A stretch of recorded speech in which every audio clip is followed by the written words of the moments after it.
Hello everybody, I want to give a little simple tip on how to really become good at not just green reading, but determining on where you have to get the ball as it relates to the hole. And what I mean by that is, what we have here is about a 12 to 15 foot putt. And you can't see it in the camera on the slope, but the green does break right to left by a few inches.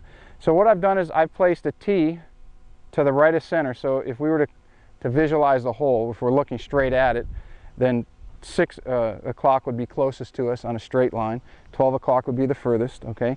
So that tee would be right at about 5 o'clock, all right? And what you want to do is, as you hit putts from this direction, you want the ball to come in on the right side of the tee. So you got to get it started high enough so that the ball can take the break. Okay, so that one I obviously didn't get it started high enough, all right?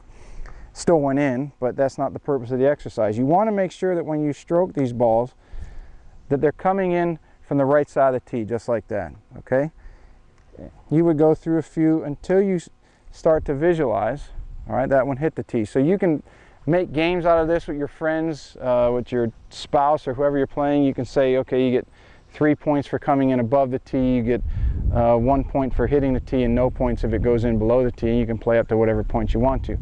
Now, that's for right to left. This also helps if we go the other direction, all right? So if we come to this side of the hole, that side broke right to left. Obviously, this side is breaking left to right. So what we're going to do, 6 o'clock is right about here. We're going to put the tee now at about 7 or 8 o'clock. Then as we address the ball, we come in.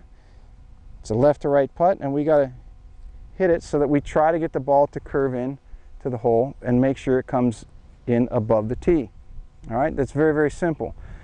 This also works extremely well if we're working on uphill or downhill putts. So if you're working on putts that are going downhill,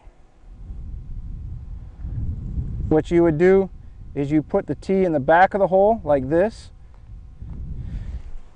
You get on about 10 to 12 feet away, or however far you want to get, and you want to hit putts and make sure that the putt goes in, if I can get one to do it, without touching the tee.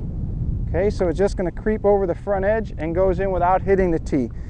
Okay, that will really get you to control your distance a lot better, and it's motion oriented. So those are just falling over the edge. They're not hitting the tee and then going in. And then of course, if we turn around and we go the other way, now we're going uphill. All right, now we want to make sure that we do hit the tee as it goes in, because a lot of us like to leave uphill putts short. So we're going to hit it hard enough so that it hits that tee and then it goes into the hole. All right, one more. It's a little bit of a push, but I think you get the idea. So just using something as simple as placing a tee around the hole. Again, we're going to place it on the high side for left to right putts. And then for downhill putts, we're going to place it on the back side of the hole and get the ball to roll in without touching the tee. On uphill putts, we're going to place it on the back of the hole and get the ball to hit the tee before it falls in. So practice that a little bit. I think you're going to find that really helps your putting and allows you to take a little bit more money from your playing partners. As always, thanks for joining. Hey everybody, Pete here from the Golf Paradigm. Thanks for watching the video. You can check us out on Facebook, Twitter, and Instagram. And if you want to watch more videos or subscribe, you can do it right here.